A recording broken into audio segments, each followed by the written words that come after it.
All right, so today we're going to be talking about one of our last argument analyses, which is going to be about the general argument about desensitizing people to war.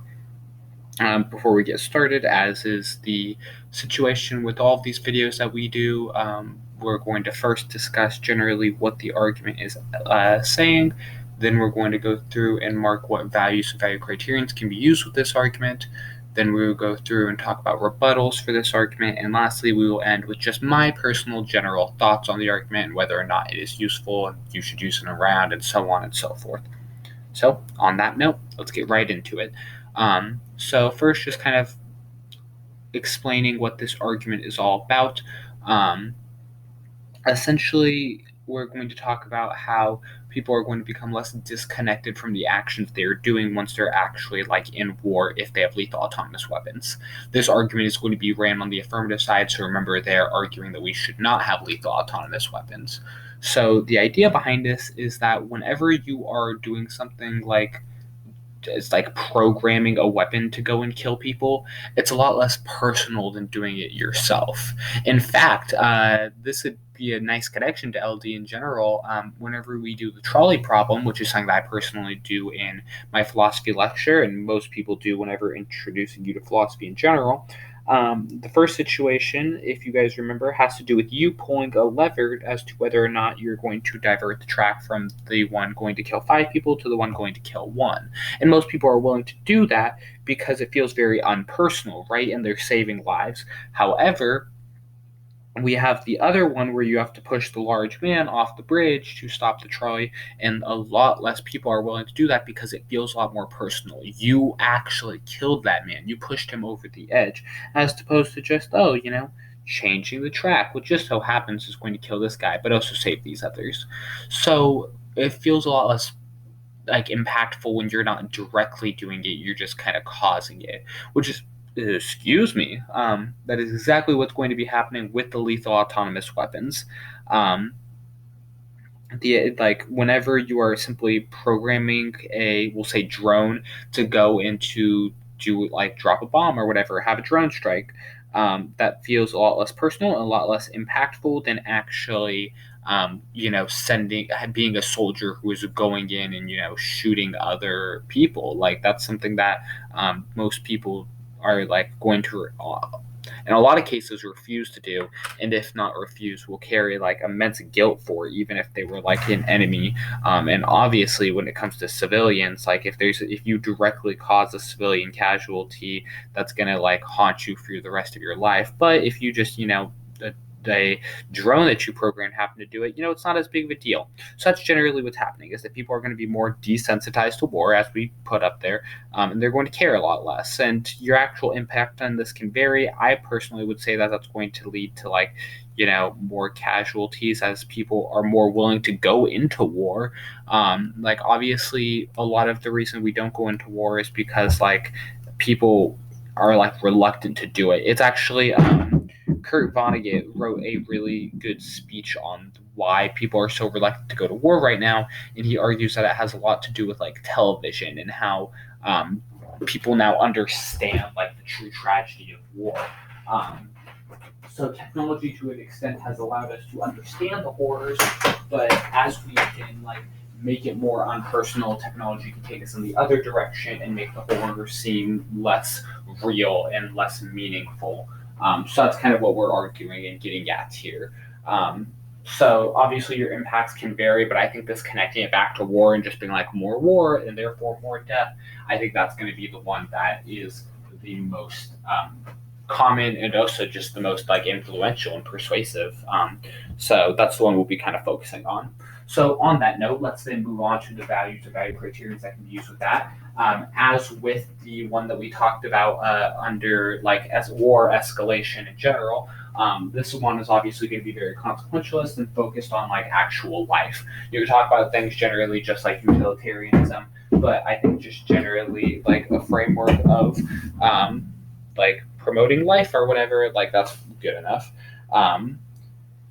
So the actual specific framing that you use here isn't going to really matter. So we've talked about before, if there's something that you want to use that's a bit more specific, feel free to go for it, because sometimes your other contention isn't going to quite fit the bill of all the different criterions. And since this one can fit like pretty much any criterion that's consequentialist, like to an extent, obviously, um, you can use whatever you need to do to help like foster other contentions. So the framework isn't really too important here. Thinking about rebuttals, honestly, this one I haven't thought too much about rebuttals for, so these will just kind of, be right off the top of my head. I think you could possibly try and hit this with a non-uniqueness argument and say that we already have this like desensitizing people to war even without fully legal autonomous weapons, because like drone strikes themselves are something that people can like argue desensitizes people to war, make it feel less real. I mean, people do it as like a joke, but you see all those memes where it's like, haha, drones are like a video game, and like it's a it's meant to be a joke, but like legitimately army recruiters will kind of like push that now, which is beyond messed up. But you can kind of hit that with the non-uniqueness and be like, I mean, drones are already doing that, and whether or not we get rid of lethal autonomous weapons isn't really going to change it. Personally, that argument is a little out there because like I think that's true to some extent, but I also think that I would just be like, okay, but lethal autonomous weapons is going to make the issue a lot worse because like you don't even have to like look at these people through a screen.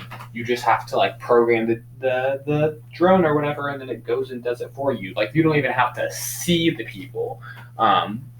So like even then, I would still say it's not completely non-unique. It's just not as bad as the like affirmative side would make it out to be. Like legitimately, I'm trying to think of type of arguments you can run, but you can't really minimize this or do anything with the impact because the impact is pretty strong. Like causing more war, that's bad. So you're gonna have to attack the links because you can't even like really outweigh that. Like unless maybe you're using like the negative arguments about like rape, or you're just going to say that like there's going to be more death. There's really not a whole lot you can do to outweigh. So like on the link chain here or something. You could argue that people aren't going to be desensitized, which I think is just going to come off of like evidence. But you're going to struggle to get evidence on this point anyway, because like I think you're going to struggle to get evidence on both sides, right? Because there's not a whole lot of information about this currently out there. So I think that's going to be one like obviously not rebuttal, but one issue you're going to have with this argument. But like this one seems really solid to me, and honestly, I haven't quite cracked it yet. So maybe this will be something that I will talk about in a future video once I've done a bit more research. But legitimately, I think possibly that non-uniqueness argument might be one of the only things I can really think about right now. And then, yeah, if you could just find evidence that says that like people aren't going to be desensitized to it, but I don't know how quite you would hit that. I hate that I don't really have much for this one, but also just because I think this is a really strong argument.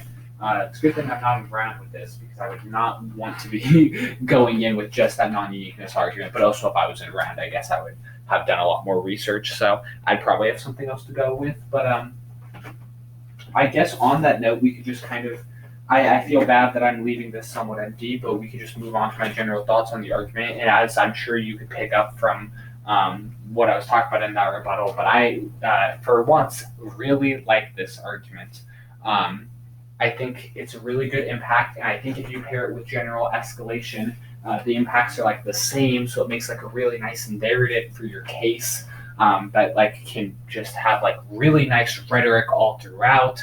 I think that the like links are really strong because like how do you argue that's not desensitizing people to war, and like people are gonna rush into war more like. That's just true. I guess that although one rebuttal you could put on that is it's like people aren't going to like our apprehension for war isn't what's causing us to go into war or not. Like we've been going into war for frivolous reasons anyway, because it's like I mean basically once again people make jokes about this, but like legitimately a lot of the reason we're still in the Middle East is just because we want oil. Like that's not even a joke at this point. So it's like, you could say that like countries don't really have an apprehension to go to war. Like they're going to continue to go to war whether or not they, like the people want to or not, because they're not the ones who actually have to go and pull the trigger. So like that'd be my main one. It's like what the soldiers think isn't going to lead to more or less war. So that's okay. That's a decent rebuttal to throw on this. but like regardless, I still think like first off that took me some time to think of. So like in your rounds, your opponent might not think of it, but also just beyond that, like it's still like a pretty strong link otherwise. Because then in response to that, I would just be like, well, yeah, but the government is like constitutionally like linked to their people, and if the people are like super upset about the wars, then they're going to be less likely to go into war. And like if the people don't care about it, then they're going to be more willing to just jump into war. So, like, even with that rebuttal, like, there's still just an easy way to, like, knock that rebuttal out and then just extend your argument in the next speech, and then bam, you got your impact again. It's just like, ooh, I really think that this one's going to go into my case. I like this argument a lot. I'm, like, gushing about it. It's literally, like, 6 a.m. right now, and I am getting excited about how people don't care about war, and I think that says all that you need to know about where my life is going right now. But legitimately, love this argument. But I don't have too much to say on it otherwise. I definitely think I'm going to need to put more research on this one just in general before I come to any final conclusions about it. But yeah, I think it's a good one. I think you guys should definitely look into it as well. But as always, I hope this video is educational for you guys, and I wish you good luck in all your runs.